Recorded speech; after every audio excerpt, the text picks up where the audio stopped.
Hello and welcome to the September edition of Community Connect, brought to you by the Marshall Area Chamber of Commerce. This month's guest is Lauren Deutz, and Lauren is the EDA director for the city. Thanks for being here. Yeah, happy to have you. Let's talk about all the good things that happened in September. Before we get to our guest today, beginning of September we had Hop Fest. Hop Fest is traditionally the weekend after September. Dustin said it was another great showing and good bands, really nice weather, and another good weekend for Hop Fest at Brow Brothers. So thanks to everybody that came out for that event.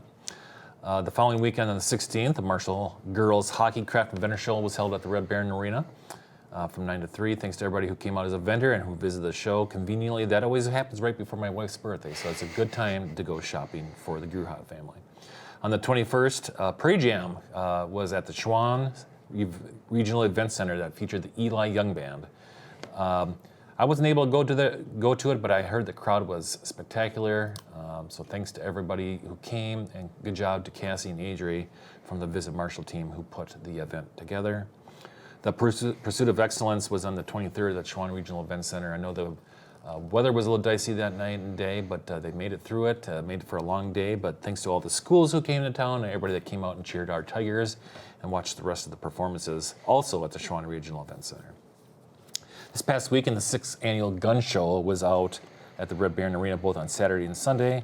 I did go to this event on Saturday. A good showing of vendors. Again, thanks to everybody that came out to that event. The SMSU Gala was this past Saturday at the Conference Center right here on campus. A good showing to help support student scholarships. So thanks to everybody that came out to support SMSU Gala. And finally, last night was our Taste of Marshall. And what a whopping success this was. Lauren, I know you were there. We had 21 food vendors and we had over 500 people attend. What'd you think? It's always great every year. I mean, you can't complain about the food, right? But there was a great turnout. You know, I think it's the one event that we always mention that you see such a nice mix of the community. Everybody kind of comes out to support. So just nice to try new things and see new faces. So it's a great event. We had a number of different restaurants there last night, a lot of different food vendors. So we had out-of-town food vendors. We had the Holmberg Orchard that came in from Vesta, and we had the Scotty Biggs Barbecue who came from Granite Falls. So thanks to all the new vendors, thanks to all the vendors that came, it was a really successful night. And of course, we had a bundle of volunteers. Lauren was one of our volunteers. She helped set up yesterday morning. Of course, we had breakdown volunteers. So it was a good night, and thanks to everybody who participated in the event. So let's get to Lauren. Lauren is our guest. Again, she is the EDA director for the City of Marshall, and that goes, Economic Development is what that stands for, which basically means business development, city development, my goodness, it goes workforce development, it goes on and on and on. Last week in the newspaper, there was an article about Big Lots not coming to Marshall anymore. Can you give some clarification on Big Lots and Marshalls? Yeah. This has been an interesting project for us. We don't own the property. It's being redeveloped by somebody who does this professionally. So we kind of trusted their guidance through the process. Unfortunately, Big Lots was never really tied in. We had kind of a mishap when that sign went up. This is why we don't tell any big secrets in EDA, because things can change. So they were working through lease negotiations and it just couldn't come to terms. They've kind of done that across the board with all of their future developments on the Big Lots side. So we're seeing it as an opportunity.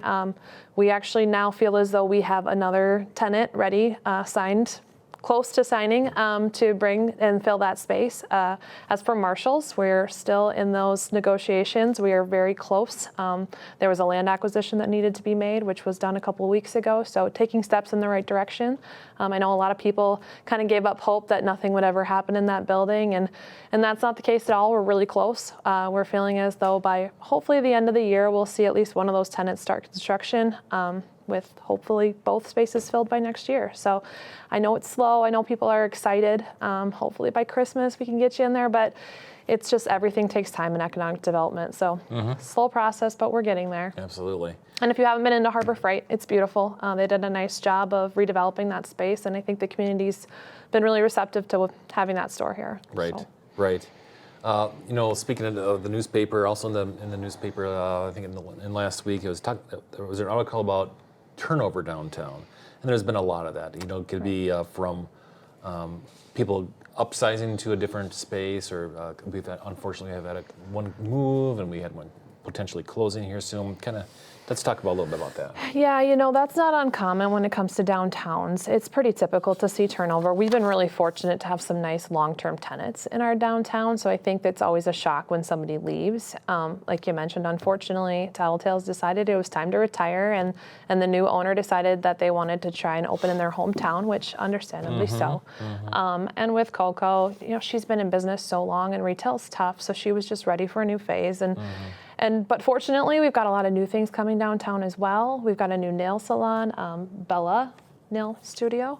They'll be opening here soon, and then the Wing Axe Company here in the next couple months. So it also gives an opportunity to bring some new life into downtown and some different options. And we're hopeful that we can refill some of those spaces with retail and keep that theme downtown. But time will tell. We fortunately in Marshall very rarely have these vacancies, so we're sure they'll be swooped up pretty quickly. Right, and one of the other vacancies that's can be, I know it's being worked on, is a La Tapatia grocery store. Yeah. So hopefully we'll be seeing more. We hear that all the construction, because they're right next door to us. Yeah, so hopefully they'll be. Absolutely, and a big storefront. It's a difficult one that could have sat vacant a long time. So fortunate that somebody saw the vision of bringing that grocery store downtown. So hopefully it'll be good. soon I there. can't wait for it to open. As I mentioned at the beginning of the interview, is that workforce development falls on Lauren too. Something I work on as well. Yeah. The Career and Technical Education Institute, which is pretty exciting. If you listen to Marshall Radio, you constantly hear it on there. Let's talk about that CTI, the Career and Technical Education Institute building. Yeah. So Marshall's always had these classes for students, but by giving it its own home, there's the opportunity to expand, which is really exciting for me. We have a lot of workforce needs within our community, things like the construction trades, so electrical and plumbing and just general construction. So having that opportunity to have a space to bring more class options to the community, but then also being able to provide more certifications for these students and bring in our local experts to meet with them and hopefully build connections that will then retain those students. So the center's set to open here this fall, which is really exciting, but we are still looking for some funding, local funding and support to make sure that we can get all the tools and programming necessary to make sure those kids get the best education they can. So right now the EDA is leading a business drive, so we've reached out to some of our local businesses and just the community at large to try to find some of that local support to kind of round the project out. We're really fortunate that we just made the announcement that T-Mobile is giving us $50,000 for the project, which is such a great grant to kind of help push us in that next direction to be able to get the Institute open. So just really exciting to see that project come together and hopefully help our future workforce needs here in the community. Absolutely. The bus tour, we partnered with EDA a number of years ago. It's probably been since, 2019? 18, I think. 18 was our last one. Bus tour. So bus tour is coming up. That's kind of exciting. Yeah, absolutely. So the previous EDA director did a great job offering up these annual bus tours, so we decided to reinvent it a little bit here, and we're going to offer that on November 3rd, Friday. So we'll have 3 open bus tours to the community, 11, 1, and 3 o'clock. And it gives us an opportunity to just take an actual peek at what's happening in the community, and you get the background on what's actually happening, what's slated to happen, and a little more context as to why we do things the way we do maybe. And there's a lot of really big projects kind of on the horizon and things that we're looking forward to talking about. And we bring in a few special guests along. Mayor Bob Burns will be with us. We'll have some transportation information and things like that. So the Marshall Area Transportation Group also helps sponsor it. So we look forward to having that conversation about what our needs are and what efforts are being made to correct them. So. Yeah, it is exciting, and it's been a number of years, and there's a lot of changes that have happened since the last bus tour. Yeah, absolutely. What else is going on? What's going to happen next year? Yeah, so we have been saying this for the last couple of years, but we've got a lot going on, which is great, and we're kind of seeing it all across the board. We've seen a lot of growth in our retail. We've seen some different service industry type growth, but this next year we're really excited. We're hoping to have coming soon, an announcement on a new project we've been working on for about 2 years. That will bring some new career opportunities for the community, a whole new industry mix. So watch for that here in the coming weeks. On top of that, like you mentioned, EDA is everything. So housing, daycare, education, of course, all those different pieces. So I think this year we'll focus a lot on that housing and daycare piece, that quality of life, knowing that we're growing and that we have to make sure that we can accommodate the workforce that we need. Daycare is always a hot button issue, so we'll make sure that we can focus our efforts there and hopefully find some solutions for people. So another one, I just got word actually now, the mall was purchased here a couple months ago, and the new owner is in the process of updating that a little bit and bringing a new business to town.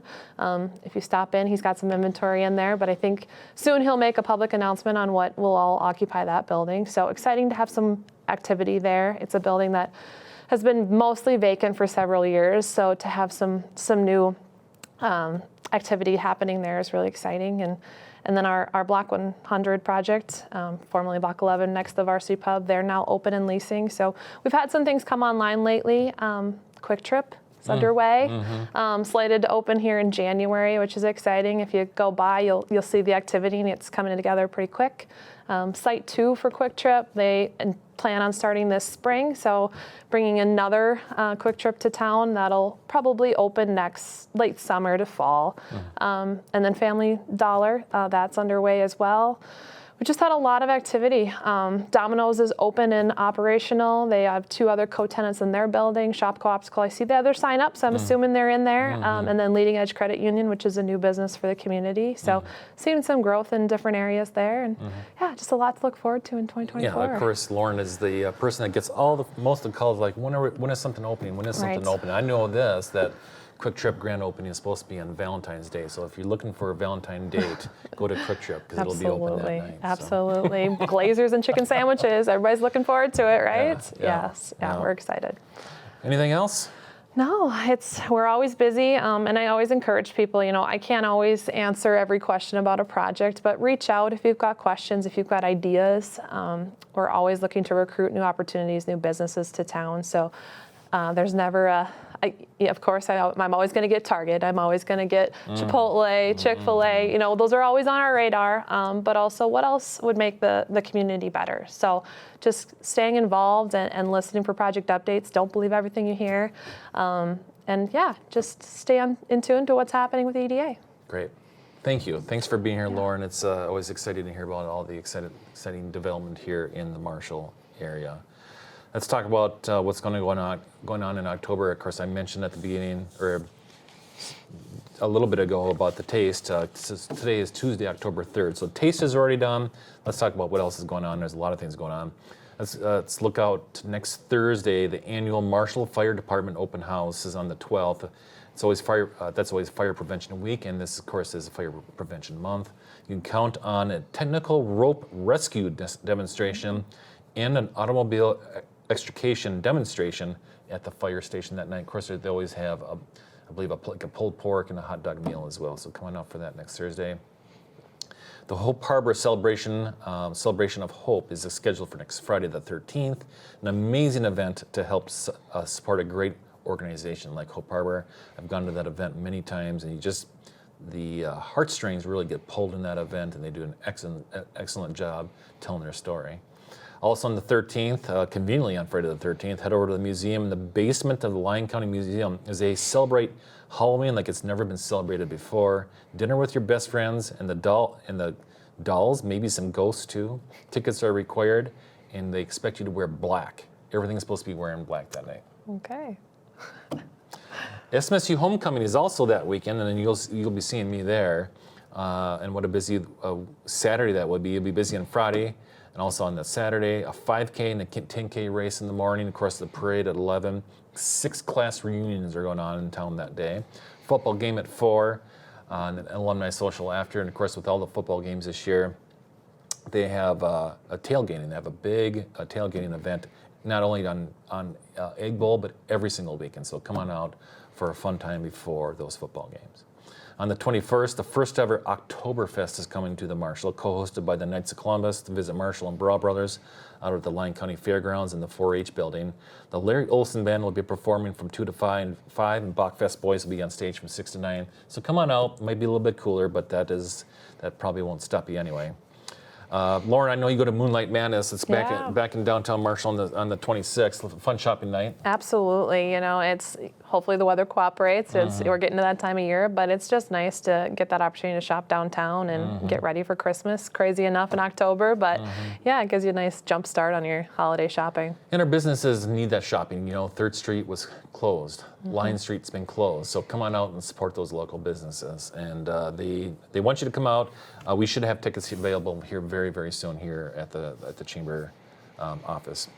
Looking a little bit further to November, because I will not be on here before this event, is November 2nd. It's the first ever YMCA formal Social Kings and Queens event in the Upper Room. So join them for an evening of cards, games, and community support to help out the Marshall area YMCA. So this is going to be, I believe it's going to be cards and a casino type atmosphere, and you're supposed to dress in your cocktail attire for this night. To get your tickets, call 532-YMCA. And finally, the Chamber has a whopping 9 events, including the Taste of Marshall and Moonlight Madness. We have a pair of business after hours events this month, including one at Fuzzy's next Tuesday the 10th, because it's their 10th anniversary, and advanced opportunities on the 24th. So a couple of socials that you can come out and enjoy and learn more about those businesses. All these events can be found on our website at marshallmn.org. You can find all of our new members, our members, and so much more on our website, again, at marshallmn.org. So, Lauren, thanks for being our guest this month. Thanks for having me. Next month, Corey Brockman is from Prairie Home Hospice will be coming in to give us a preview of Light Up the Night and all the other happenings at Prairie Home Hospice. We'll see you then.